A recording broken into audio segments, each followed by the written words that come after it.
Trailer है, picture अभी बाकी है।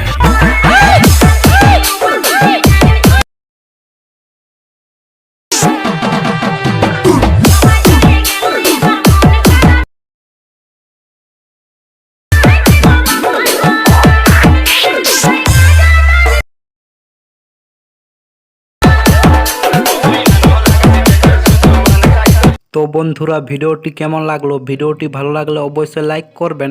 আর টেকনিক্যাল সাগেন ইউটিউব চ্যানেলে নতুন দর্শক হয়ে থাকলে অবশ্যই চ্যানেলটিকে সাবস্ক্রাইব করে বেল আইকন অল নোটিফিকেশনে সিলেক্ট করুন, তাহলে যখনই আমি এরকম এডিটিং রিলেটেড ভিডিও আপলোড করব আপনার কাছে নোটিফিকেশন চলে যায়। সেম এরকম স্ট্যাটাস ভিডিও এডিটিং করতে হলে আপনার দরকার এলাইট মোশন, সংবিট মার্ক আর শেক ইফেক্ট। তো এগুলো আমার টেলিগ্রাম চ্যানেলে পেয়ে যাবেন। আর হ্যাঁ, আমার টেলিগ্রাম চ্যানেল লিঙ্ক এই ভিডিওর ডিসক্রিপশনে দেওয়া আছে, ওখান থেকে জয়েন হয়ে নেবেন। আর ভিডিও বানাতে কোনো প্রবলেম হলে অবশ্যই কমেন্ট করবেন, আমি রিপ্লাই দেব। তো বন্ধুরা আজকের ভিডিওটি এই পর্যন্তই, দেখা হচ্ছে নেক্সট ভিডিওতে।